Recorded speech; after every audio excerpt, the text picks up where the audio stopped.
పెళ్ళి అయితే బాగుంటుందని అని మా అక్కకు కూడా హోప్ వచ్చింది 70,000 సంపాదించినని.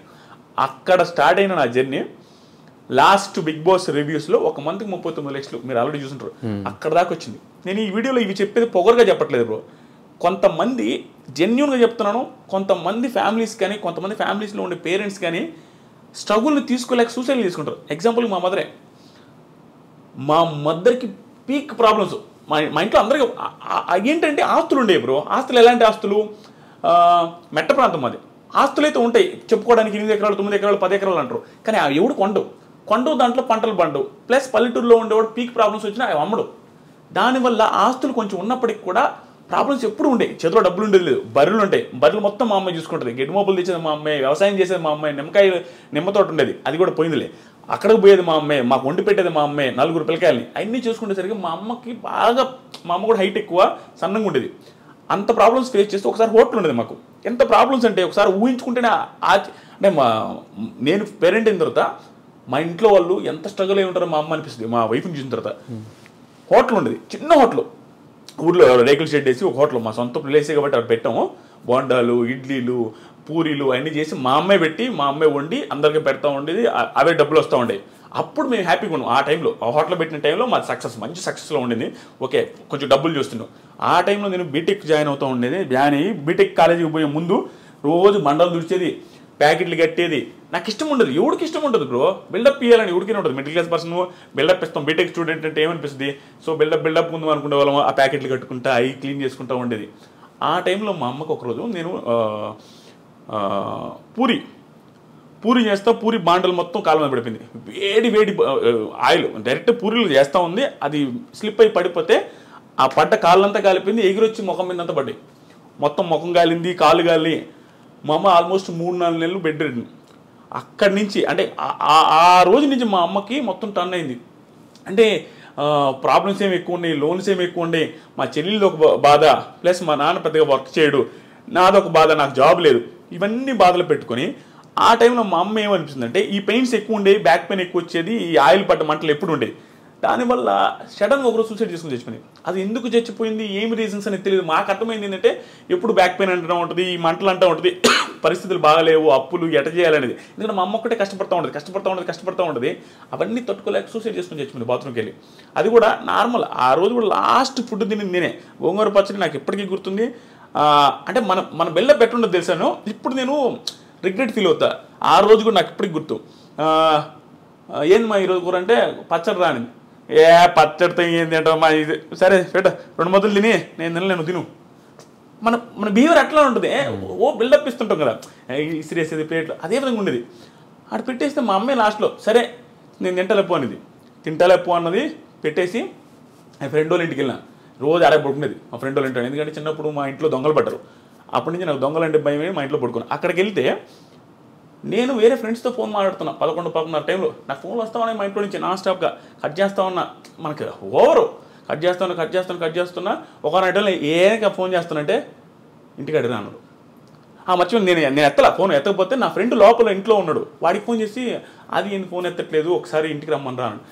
వాళ్ళకి మా అమ్మ చచ్చిపోయిన విషయం చెప్పేశారు. అలా చెప్పేశారు. నేను బయట ఫోన్ మాట్లాడుతున్నా నైస్గా. వాడు పప్పు తిన్న అన్నంతో వచ్చిండు. బయటికి వచ్చి మామ మీ ఇంటి దాకా పెద్ద మామ అన్నాడు. నువ్వు పోయి రాపరా, మీ అన్నతో నాకు పని ఉందంటే నువ్వు పోయి రాపరా. వాడు ఏమనంటే ఎక్స్ట్రా చెప్పడు రామమ్మ అనేసరికి సరే అని నేను ఫోన్ పెట్టకుండా మధ్యలో కూర్చొని బైక్లో మాట్లాడుతూ ఉన్నా.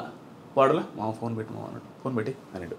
పెట్టేసిన తర్వాత వాళ్ళ తమ్ముడు నా వెనక కూర్చోన్నాడు. నేను మధ్యలో ఉంటే వాడు చెయ్యి నా మీద వేస్తుంటే వాడు అన్నం పప్పు అంతా ఉంది. రే హరీష్ ఇటు చెయ్యి కూడా కడుక్కోవాలన్నా. రే మనకేం తెలియదు కదా, ఇటు చెయ్యి కూడా కడుక్కోలే ముండనాయుడు అంటా ఉన్నా. మర్చిపోయిన అమ్మ అంటాడు. పోతే మా అమ్మ మా ఇంటి చుట్టూ జనాలు ఉన్నారు. ఏంది వీళ్ళందరూ ఇటే ఉంటే ఏమన్నా గొడవ అయింది ఇంట్లో, ఎందుకు ఏంటి అసలు. పోగానే మా అమ్మని బయటికి తెచ్చున్నారు, గుండెల మీద వస్తూ ఉన్నారు. అబ్బా నాకు అంటే నేను ఉన్నాను బతుకుంది అనుకున్నా.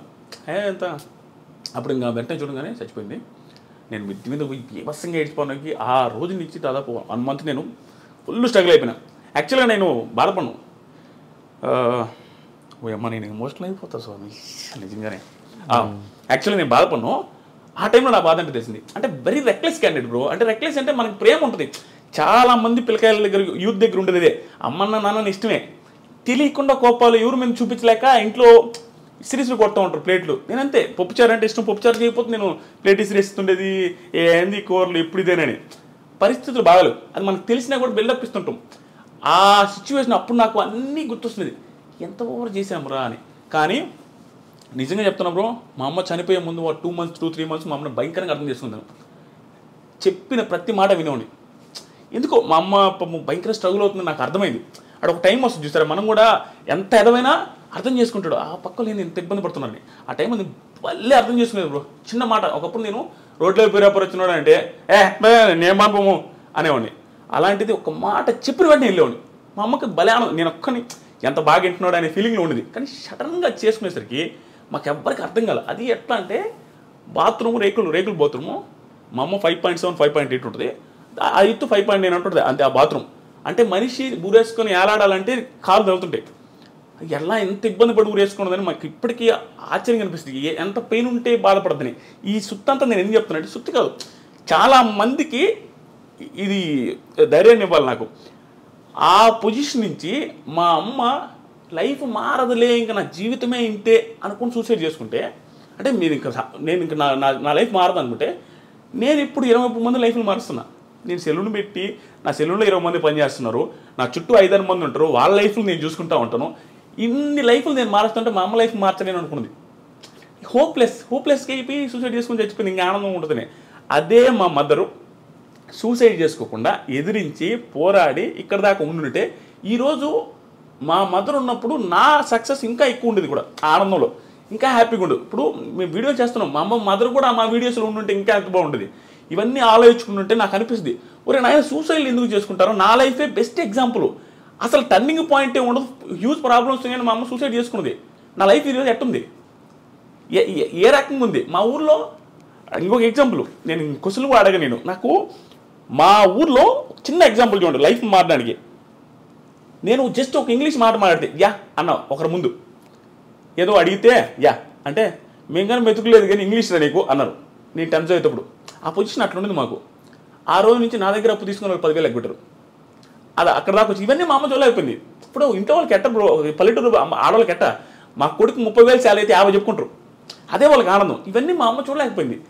ప్లస్ బంగారం ఉండేది లేదు, ఏ పెళ్ళిళ్ళకి పోయినా మా అత్తోళ్ళ దగ్గర తీసుకుని పోయేది.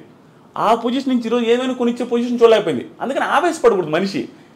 ప్రతి ఒక్కడికి నేనే సక్సెస్ అయినా బ్రో, నా దగ్గర టాలెంట్ లేదు, నేను జెన్యూన్గా ఒప్పుకున్నా, నా దగ్గర ఏ టాలెంట్ లేదు, మాట్లాడతా అంతే, ఏది హార్ట్ఫుల్గా మాట్లాడతా, ఏది అనిపిస్తే అది మాట్లాడతా.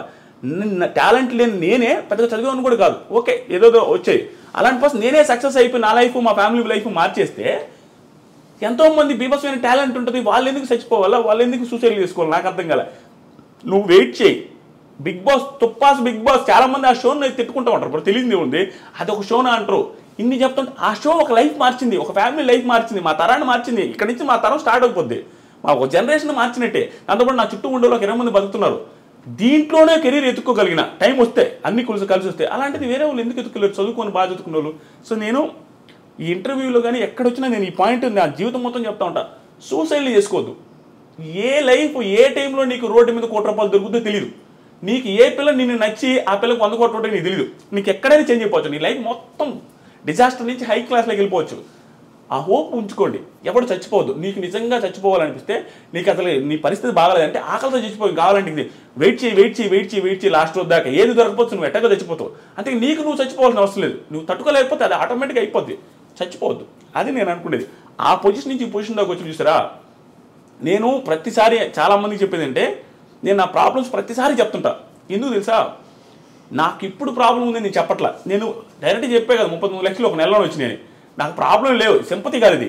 నాకు ఒకప్పుడు ప్రాబ్లమ్స్ ఉన్నాయి, ఇప్పుడు లేవని చెప్తున్నా. ఇది ఇన్స్పిరేషన్గా ఉంటుంది, జనాలు చూసేవాళ్ళకి అనే ఉద్దేశంతో చెప్తుంటా. ఎందుకంటే చూసేవాడికి ఒకటి, పోనీ వాడి పొజిషన్ ఆ రోజు ఇంత బ్యాడ్ అంటారా, మంది అంత బ్యాడ్ కూడా లేదు. ఇప్పుడు ఆడి లైఫ్ ఏం మారింది, మన లైఫ్ ఎందుకు మారదురా, ఎందుకు మనం చచ్చిపోవాలనే ఆ హోప్ రావాలి జనాలలో.